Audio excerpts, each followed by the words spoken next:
बिहार की राजनीति गहमागहमी के बीच बिहार विधानसभा अध्यक्ष अवध बिहारी चौधरी और लालू यादव की मुलाकात ने बिहार की सियासत में हलचल बढ़ा दी है। तेज प्रताप यादव के साथ स्पीकर अवध बिहारी चौधरी राबड़ी आवास पर लालू यादव से मुलाकात की है। दोनों के बीच क्या बातचीत हुई है ये अब तक पता नहीं चल पाया, पर इस मुलाकात ने अटकलों और कयासों का बाजार गर्म कर दिया है। लेकिन जब अवध बिहारी चौधरी बाहर निकले तो मुलाकात और बातचीत को लेकर कोई खुलासा नहीं किया। सवालों पर हाथ जोड़कर नए साल की बधाई कहते हुए निकल गए। तो देखिए, राजनीतिक गहमागहमी लगातार बिहार में जारी है और इसी बीच बिहार विधानसभा अध्यक्ष अवध बिहारी चौधरी लालू प्रसाद यादव से मुलाकात करने राबड़ी आवास पहुंचे थे।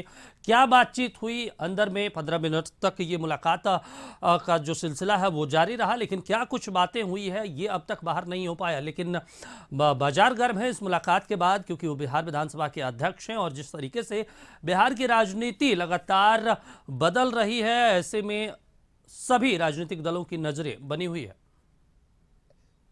सर नए वर्ष की शुभकामना। कहेंगे लालू जी पूरे नए वर्ष की सियासी बात नहीं है। नए वर्ष की शुभकामना आप लोगों को भी और पूरे महागठबंधन और सभी लोगों को। सियासी बात नहीं है। नए वर्ष की शुभकामना आप लोगों को भी और पूरे महागठबंधन और सभी लोगों को। चलिए, तो ज्यादा जानकारी के साथ हमारे सहयोगी अमित लाइव जुड़ गए हैं। अमित, नया साल कल शुरुआत होना है, लेकिन उससे पहले ही बिहार की जो सियासत है वो गरमा दी है इस मुलाकात ने। बिहार विधानसभा के अध्यक्ष के बीच लालू प्रसाद के साथ जो मुलाकात हुई है राबड़ी आवास पर, क्या मायने निकाले जा रहे हैं? क्योंकि नया साल कल है, कल दिया जा सकता था बधाई और शुभकामनाएं, लेकिन उससे पहले आज 31 दिसंबर को दिया जा रहा है और वो भी करीब 15 मिनट तक। क्या कुछ चल रही है बिहार के सियासत में? देखिए, बिहार की सियासत में बहुत कुछ चल रहा है और दो केंद्र बिंदु हैं। एक तरफ लालू प्रसाद यादव, दूसरी तरफ नीतीश कुमार। और एक तरफ वार्म वेलकम होता है नीतीश कुमार का, तो दूसरी तरफ अगले ही दिन लालू प्रसाद यादव के पास पहुंच जाते हैं विधानसभा अध्यक्ष। वो विधानसभा अध्यक्ष अवध बिहारी चौधरी की भूमिका बहुत अहम हो जाती है जब अगर इस तरह के कयास जो लगते हैं और जिस तरीके के दावे बीजेपी कर रही है, तो ये कहना गलत नहीं होगा कि कुछ ना कुछ तो चल रहा है। और शायद इसी की जानकारी लेने के लिए लालू प्रसाद यादव और अवध बिहारी चौधरी एक साथ बैठते हैं। 15 मिनट बातचीत होती है। हालांकि बाहर जब निकलते हैं अवध बिहारी चौधरी तो कहते हैं कि कोई सियासी बातचीत नहीं हुई है, हम उनको शुभकामनाएं देने आए थे नए साल का। तो नए साल की शुभकामना तो कल भी दे सकते थे, लालू जी कहीं जा भी नहीं रहे हैं। और राबड़ी देवी का कल जन्मदिन है। 1 जनवरी को पूर्व मुख्यमंत्री राबड़ी देवी का जन्मदिन है। उसके लिए तैयारी घर में चल रही है 10 सर्कुलर रोड में। ठीक है, आप कल जाके शुभकामनाएं दे सकते थे। और जब सियासी लोग बैठते हैं ना दीपक, तो ऐसी बातें सियासी बातें ही होती है। मतलब ठीक है, आप शुभकामनाएं देते हैं, लेकिन ये भी समझना जरूरी है कि आखिर नीतीश कुमार के कल वार्म वेलकम के बाद ही इस तरह की बैठकें क्यों होती है। तो बीजेपी बार बार कह रही है इस बात को कि कुछ बड़ा उलटफेर होने वाला है, कुछ इधर से उधर होने वाला है, सत्ता बदलने वाली है। ये हम नहीं कह रहे, ये बीजेपी दावा कर रही है। तो उसमें इस तरह की बैठकें जो है वो अहम हो जाती हैं कि विधानसभा अध्यक्ष की जो भूमिका होती है वो कितनी बड़ी होती है। सबने देखा है इस 15 सालों में कि जब भी नीतीश कुमार सत्ता में रहे 2005 से लेकर 15 के पहले दौर में, जब वो खुद बहुत मजबूत रहे, उस समय विधानसभा अध्यक्ष उनका होता था। लेकिन इस बार विधानसभा अध्यक्ष आरजेडी का है। आरजेडी के बेहद करीबी, लालू प्रसाद यादव के बेहद करीबी माने जाते हैं अवध बिहारी चौधरी। तेजस्वी यादव की पहली पसंद रहे हैं अवध बिहारी चौधरी। ठीक है, एक संवैधानिक पद है, लेकिन ये खेल जो होता है, जो खेल बिगाड़ना और बनाना, वो एक बड़ी भूमिका उस पद की होती है। लेकिन हम अभी भी आधिकारिक तौर पे कुछ नहीं कहते हैं। हम यही कह रहे हैं कि जो बीजेपी दावा कर रही है, जिस तरह की बातें कर रही है, उसके हिसाब से ये बैठक बेहद महत्वपूर्ण है। और शायद ये हलचल अब राबड़ी आवास पर दिखने लगी है। तो दूसरी तरफ की खबर है कि मुख्यमंत्री नीतीश कुमार भी इस पर नजर बनाए हुए हैं। जो अंदर खाने से खबर है कि वो एक एक खबर उनके पास जा रही है कि क्या कुछ चल रहा है। और घर का फासला जो है, दोनों घर के बीच का फासला जो है, वो एक सड़क है जिसको 10 सर्कुलर रोड कहते हैं। एक तरफ सीएम आवास, एक तरफ 10 सर्कुलर रोड। दोनों तरफ हलचल तेज है। अब देखिए कल बहुत महत्वपूर्ण होगा कि कल 1 जनवरी जब नए साल के दिन जब लोग मिलने आते हैं, कौन किधर मिलने जाता है, किस पार्टी के लोग कहां जाते हैं, उस पर नजर होगी कि नीतीश कुमार से मिलने एक कौन और कौन यहाँ जाता पे है। बड़ा सवाल है, अगर पिछले कुछ दिनों के जो राजनीतिक घटनाक्रम घटे हैं, चाहे पहले ललन सिंह का प्रकरण हो, वो लगातार मीडिया में कहते रहे हैं कि हम इस्तीफा नहीं देने जा रहे हैं, और आखिरी दिन जब वही चीज़ों को उन्होंने दोहराया और फिर इस्तीफा दिया। उसके बाद बीजेपी ने भी बड़ी बैठक की, कल पटना में बैठक हुई, बीजेपी के तमाम बड़े नेता, हालांकि बीजेपी की भी नजर है इस पूरे राजनीतिक घटनाक्रम पे, और बीजेपी कहती रही है कि नीतीश कुमार के लिए हमने नो एंट्री बोर्ड लगा दिया, लेकिन दबी जुबान में नीतीश कुमार पे ऊपर कोई भी हमलावर नहीं है, जो भी है ललन सिंह पे और आरजेडी पे हमलावर हैं। अब विधानसभा अध्यक्ष जा रहे हैं, यानी नीतीश कुमार जिस तरीके से राजनीति करते रहे, हालांकि उनके ऊपर एक चीज ये बिहार की सियासत में कही जाती है कि नीतीश कुमार क्या कदम उठाएंगे किन्हीं को पता नहीं होता आखिरी मिनट तक, लेकिन जिस तरीके से विधानसभा अध्यक्ष मुलाकात किए हैं, ऐसे में लग रहा है कुछ स्थिति डगमाडोल है बिहार की। देखिए हम ये जल्दीबाजी होगी मेरा कहना कि स्थिति डामाडोल होने वाली है, इसलिए क्योंकि हम लोग काफी जिम्मेदारी के साथ कशिश न्यूज हर खबर को, चाहे वो ललन सिंह के राष्ट्रीय अध्यक्ष बदलने की बात हो या फिर अब भी हम इसी पर कायम हैं कि कोई हम जल्दबाजी नहीं करेंगे। जो आधिकारिक तौर पर हमारे पास खबरें आएंगी हम उसकी पुष्टि कर चलाएंगे। लेकिन आपका कहना दीपक सही है कि जिस तरीके से सियासत बदल रही है, और आप समझिए कि नीतीश कुमार वाकई में अगर चाणक्य, हम नहीं कह रहे हैं, जीतन राम मांझी जो बेहद करीबी रहे, वो एक दिन पहले कल बोलते हैं कि नीतीश कुमार की जो नीति है वो चाणक्य नीति, मान गया बिहार की राजनीति के वो चाणक्य हैं, ये जीतन राम मांझी कहते हैं। लालू प्रसाद यादव भी दबे जुबानों में कई बार इस बात चलिए को बिल्कुल अमित, आप बने रहिए। हम पहले अपने दर्शकों को एक बार गिरिराज सिंह और जो आरजेडी के राज्यसभा सांसद है मनोज झा, उन्होंने क्या कुछ प्रतिक्रियाएं दी हैं वो पहले सुनवा लेते हैं। तुमको चिंता करना, इनके चेहरे पर कितना गिले। राष्ट्रीय अध्यक्ष बन करके अपनी लुटिया तो बचा लिया, लेकिन लालू जी के चक्रव्यूह में पूरी तरह फंसे हुए हैं। मैंने कोई गलत नहीं था कहा था, नीतीश कुमार कुछ ही दिनों के मुख्यमंत्री के मेहमान हैं।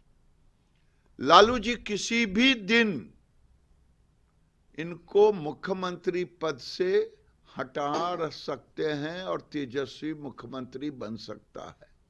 लालू जी के पास में पूरी गणित उनके साथ है और इनके विधायक भी उनके साथ हैं। अब नीतीश जी के सामने चुनौती है कि एक बार तो आपने अपनी लुटिया बचा ली, अब आगे लालू जी के चक्रव्यूह से कैसे निकल पाएंगे। नीतीश कुमार के ताजपोशी के बाद, राष्ट्रीय अध्यक्ष बनने के बाद बीजेपी कई तरह की बातें कर रही है। इस पर पूरी बातचीत करने के लिए हमारे साथ आरजेडी के बड़े नेता सांसद मनोज झा जी हैं। सर, बीजेपी पहले भी कयास लगा रही थी, फिर कयास लगाने लगी। नीतीश कुमार की ताजपोशी के बाद एक अलग राह बता रही है कि अब तो एनडीए में शामिल होने हो क्या रहा है ये? देखिए, मैं तो सीधे कहता हूँ, बीजेपी के हमारे मित्र को ईश्वर सद्बुद्धि दे। वो एक रेस्तरां में बैठ करके वो खाना ऑर्डर कर रहे हैं जो मेन्यू में ही नहीं है। तो मैं उनको शुभकामनाएं देता हूँ कि जो मेन्यू में अवेलेबल है वो आपको हासिल नहीं होगा। आपकी कोर गतिविधि स्पेकुलेशन पे चल रही है, अरे ये छीका फूटेगा, फलाने के भाग से फूटेगा, ऐसा कुछ ही नहीं होगा। एक निवर्तमान अध्यक्ष और एक वर्तमान अध्यक्ष अगर जदयू के देखें, जो हमारे नेता तेजस्वी जी ने भी स्पष्ट करके खोल के रख दिया, कोई बयान में फर्क है।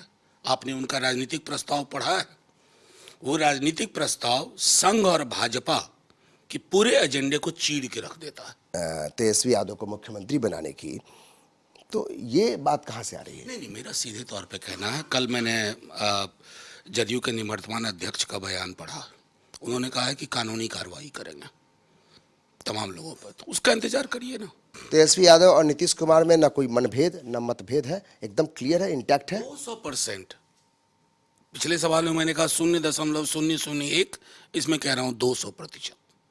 कहीं कोई मतभेद नहीं, मनभेद नहीं, स्मूथली सब कुछ चल रहा है। सब कुछ स्मूथ है, ये कहना है मनोज झा जो सांसद हैं आरजेडी के। न सिर्फ सांसद है बल्कि तेजस्वी यादव और लालू प्रसाद यादव के कहिए तो हनुमान भी कहे जाते हैं, उस मायने से कि अगर आपको सड़क से संसद तक आरजेडी की बात कहनी है, जनता की बात कहनी है, तो मुखर तौर पर कहते हैं। कैमरा पर्सन सुनील के साथ अमित कुमार सिंह, कशिश न्यूज़, पटना। चलिए तो आपको आगे लिए चलते हैं। केंद्रीय मंत्री अश्विनी चौबे ने कहा नीतीश कुमार के लिए बीजेपी में अब हमेशा के लिए खरमाश लग गया है, जेडीयू खत्म होने वाली है। वहीं उन्होंने कहा कि नीतीश कुमार, लालू प्रसाद और इंडिया गठबंधन के नेताओं से 22 जनवरी को दीपोत्सव में शामिल होने की अपील की है और श्री राम के शरण में आने की नसीहत दी। भारतीय जनता पार्टी में अब दोबारा उनके लिए खड़मास है, उनके लिए खड़मास सालों भर लगा रहेगा। इसलिए उनको यहाँ तो पूरी तरह से उनके लिए चारों तरफ का दरवाजा बंद है। बहुत कम दिनों के ये सब लोग मेहमान हैं, अब जल्दी ही इन लोगों की विदाई होगी। ये सब जेडीयू कितने सीट में आएगी? भाई जेडीयू समाप्त हो जाएगा, आप काहे चिंता करते हैं। चलिए तो हमारे साथ हमारे सहयोगी अमित न्यूज रूम से बने हुए। अमित, देखिए अश्विनी चौबे का भी हमने बयान सुनाया, अपने दर्शकों को मनोज झा का भी बयान सुना और गिरिराज सिंह का भी बयान सुना है। मनोज झा की एक बात तो वहां पे समझ आ रही है, वो कह रहे हैं कि अगर आप जेडीयू के प्रस्ताव पत्र को पढ़ेंगे तो उसमें उन्होंने आरएसएस और बीजेपी पर हमला बोला है। यानी वो प्रस्ताव पत्र को आड़े हाथों लेते कह रहे हैं कि सब कुछ ठीक है। नीतीश कुमार तो पहले ये भी कहते रहे कि हम मिट्टी में मिल जाएंगे, बीजेपी के साथ नहीं जाएंगे। उन्होंने एक बार कैंपेन भी चलाया था आरएसएस मुक्त भारत, फिर भी वो नीतीश कुमार बीजेपी के साथ गए। अब आज अवध बिहारी चौधरी मिलने चले गए। समीकरण कुछ ठीक नहीं है बिहार में, ऐसा लग रहा है। देखिए दीपक, हम ये जरूर कहेंगे कि जो मनोज झा है वो काफी बड़ी भूमिका होती है उनकी। जब भी परेशानी होती है, संकट में अगर कुछ आरजेडी दिखता है तो उसमें मनोज झा की भूमिका बहुत अहम होती है। न सिर्फ बिहार में बल्कि संसद में भी बहुत मुखर तौर पे वो बात कहते हैं। हम जब उनसे बात कर रहे थे तो उन्होंने भी कहा कि देखिए ऐसा कोई संकट है नहीं, हालांकि कहेंगे नहीं वो, लेकिन ये बात जरूर है कि कुछ ना कुछ तो चल रहा है। तो मनोज झा बिहार आए हैं और कैंप किए हुए हैं और क्या कुछ होता है उस पर नजर उनकी बनी हुई है। हालांकि वो कह रहे हैं कि ना कोई मतभेद है ना मनभेद है, 200% इंटैक्ट है जो इंडिया गठबंधन जो बिहार में चल रही है सरकार नीतीश कुमार और तेजस्वी यादव की। लेकिन आप जब जिस तरफ आप इशारा कर रहे हैं कि आखिर जो बीजेपी दावा कर रही है, और जैसे इससे पहले हो चुका है, कई ऐसी घटना घट चुकी है जिसमें कि जो बोला जाता है वो होता नहीं है। आप समझिए बीजेपी के यही बड़े नेता, चाहे वो सुशील मोदी हो, गिरिराज सिंह हो, तमाम केंद्रीय मंत्री हो, ये बोला करते थे 2015 में कि रास्ते सारे बंद हो गए, नीतीश कुमार नहीं आ सकते हैं। 17 में क्या हुआ? ठीक है, अगर आप आरजेडी को देखिए, यहां भी नो एंट्री का बोर्ड था। तो देखिए सियासी लोग हैं, सियासी बयान देते हैं और यही एक समझ सकते हैं कि कोई भी पार्टी अपनी बात कैसे कहेगी। वो खुलकर ये बात कह ही नहीं सकते हैं कि इंडिया गठबंधन में एनडीए गठबंधन में नीतीश कुमार आ रहे हैं। तो रास्ते बंद हैं, लेकिन रास्ते कभी भी खुल सकते हैं। हम ये नहीं कह रहे हैं, बीजेपी के अंदरूनी जो सूत्र है वो बता रहे हैं कि जो बोल रहे हैं उसके उलट हो भी सकता है। या शायद यही कारण है कि जो हलचल मची है, चाहे वो एक अने मार्ग हो चाहे वो 10 सर्कुलर रोड हो, इस हलचल के पीछे जो पृष्ठभूमि है, वो जो स्क्रिप्ट है, वो उसकी सच्चाई यही है। अब जल्दीबाजी इस बात की नहीं है मुझे कि हम किस तरीके से इसको अभी कहानी कह दें।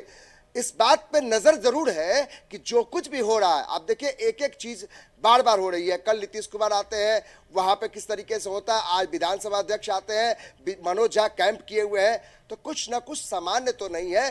भले ही दावा जरूर किया जा रहा है कि ऑल इज वेल है, लेकिन वेल कितना है वो कुछ समय बाद पता चल जाएगा। कल मैं बार बार कह रहा हूं, कल नजर होगी 10 सर्कुलर रोड पर कौन कौन लोग मिलने आते हैं लालू प्रसाद यादव से, तेजस्वी यादव से, कौन कौन लोग बधाई के जरिए अपनी बात कहने आते हैं, दूसरे खेमे के लोग कौन कौन आते हैं, इस पर भी नजर होगी। और एक अन्य मार्ग में नीतीश कुमार को कौन कौन शुभकामनाएं देते हैं।